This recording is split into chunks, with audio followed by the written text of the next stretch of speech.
बड़ी बहस, सांसों का आपातकाल।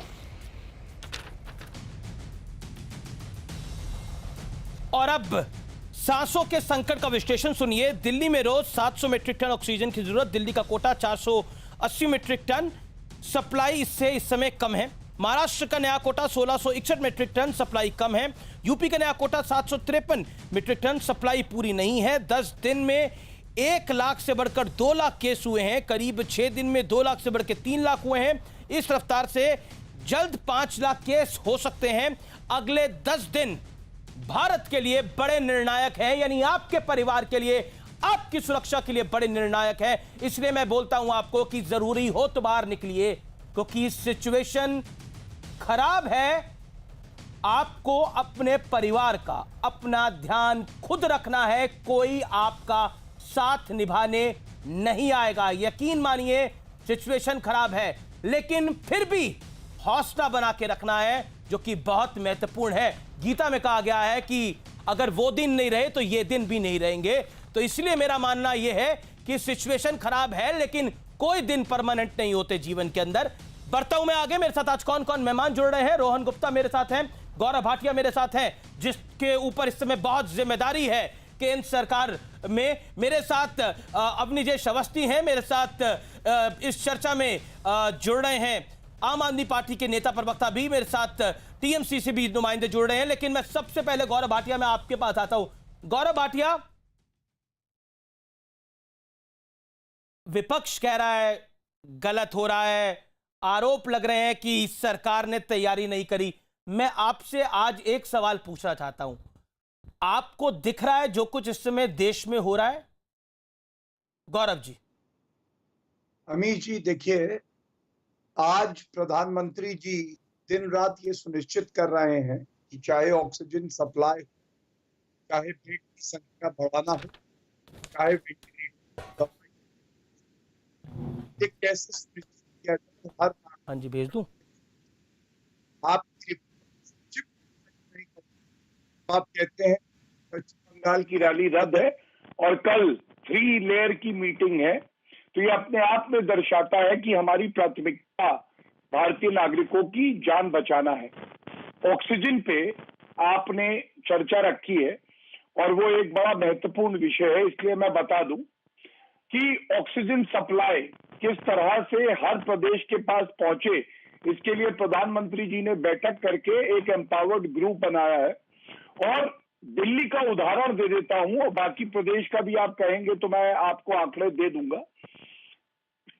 दिल्ली में हमने देखा कुछ कमी थी, तो दिल्ली का कोटा बढ़ा दिया गया, 480 मीट्रिक टन कर दिया। दिल्ली के मुख्यमंत्री जी आज प्रेस कॉन्फ्रेंस कर रहे थे, उन्होंने खुद आभार व्यक्त किया और कहा कि केंद्र सरकार पूरा सहयोग दे रही है। लेकिन यह भी हमें मानना होगा कि जब किसान अपने आप को कहने वाले, जो कि मेरे हिसाब से किसान नहीं है, ऑक्सीजन का ट्रक चलता है, कंटेनर चलता है हरियाणा से, और उसको रोक दिया जाता है, वो प्रदर्शन के नाम पे इंसानों की जान से खेल रहे हैं, और उनको विपक्ष की पार्टियां जो कांग्रेस है, आम आदमी पार्टी है, उनका समर्थन भी पूर्व में मिला है। तो क्या ये उचित है? दूसरा मैं ये कहूंगा कि आप एक बात जान लीजिए कि 20 प्रदेश जो हैं, इनको 6785 इनकी डिमांड थी ऑक्सीजन की, और इनको उससे ज्यादा सप्लाई कराया जाएगा, ये सुनिश्चित कर रहे हैं। महाराष्ट्र में क्योंकि कोविड के मामले ज्यादा हैं, 1750 मीट्रिक टन दिया जा रहा है महाराष्ट्र को, उत्तर प्रदेश के लिए, जबकि इससे कम मात्रा में है अभी के लिए, क्योंकि कोविड के मामले महाराष्ट्र में ज्यादा है। ये क्या दिखाता है? ये दिखाता है कि सभी राज्यों को साथ में लेके चल के प्रधानमंत्री जी अपना कार्य कर रहे हैं, और आगे भी हम लोग करते रहें। जी, मैं अब गौरव आपसे, अब आपने को मैंने पूरा मौका दिया अपनी बात रखने का। देखिए गौरव, महत्वपूर्ण इस समय यह है कि लोगों की सांस चलती रहे। आपके पास भी खबरें आ रही होंगी, और वो खबरें हम भी लगातार व्यूअर्स को बता रहे हैं कि किस अस्पताल में 2 घंटे की ऑक्सीजन है, किस अस्पताल में 4 घंटे की ऑक्सीजन है। क्या आपको लगता नहीं है, क्योंकि मेरी भी एक ऑक्सीजन सप्लायर से बात हुई, उसका कहना है कि कुछ ना कुछ कंफ्यूजन बढ़ गया है, और अगर कंफ्यूजन बढ़ गया है तो सोल्यूशन कौन देगा? आप ही देंगे, यानी केंद्र में आप है, क्योंकि ऑक्सीजन का नियंत्रण इस समय केंद्र के पास है। इसलिए मैं आपसे यह सवाल पूछ रहा हूं, क्या आपको ऐसा नहीं लग रहा कि केंद्र के इंटरवेंशन के बाद सिचुएशन कंफ्यूज हो गई है ऑक्सीजन के संदर्भ में? देखिए अमीश जी, मैं आपको बताता हूं, केंद्र की एक जिम्मेदारी होती है कि ऑक्सीजन मैपिंग करे और ये सुनिश्चित करे कि हर प्रदेश के पास ऑक्सीजन पर्याप्त मात्रा में पहुंचे जी।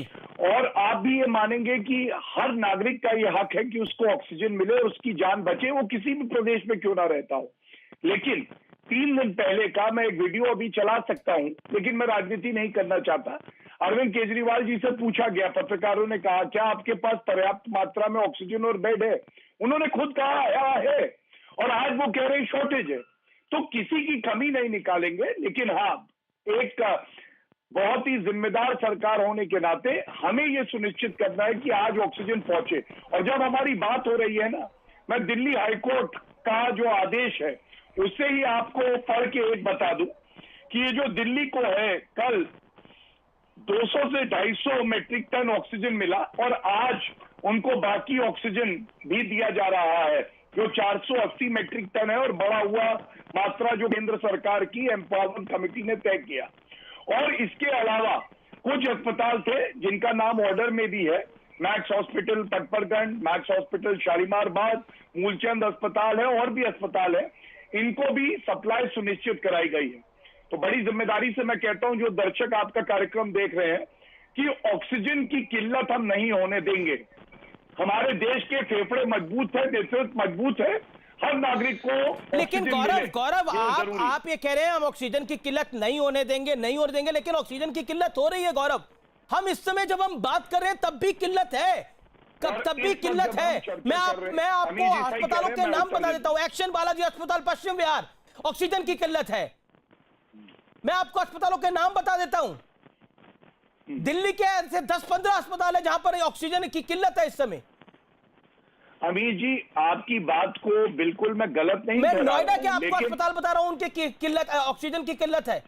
मैं आपको गुजरात के कुछ अस्पतालों के नाम बता सकता हूं जहां पे ऑक्सीजन की किल्लत है। देखिए, आप ये लफाजी करना बहुत आसान है गौरव जी, माफ करिए मैं इस शब्दों का इस्तेमाल कर रहा हूं, लेकिन लफाजी करना बहुत आसान है कि हम देश के फेफड़ों को खराब नहीं होने देंगे, लेकिन सिचुएशन खराब है और खराब नहीं है, भयावह है। लोगों के आंसू थम नहीं रहे हैं। लोगों के अगर आंसू थम नहीं रहे हैं तो सरकारें कैसे चैन से बैठ सकती हैं, नेता कैसे रात को आराम से सो सकते हैं, मुझे समझ में नहीं आता। गौरव जी धन्यवाद। अमीर जी, भारतीय जनता पार्टी के नेता और ना प्रवक्ता, लफाजी हम नहीं करते हैं। मैं आपको बता दूं, ये हो सकता है, मैं आपकी बात को गलत नहीं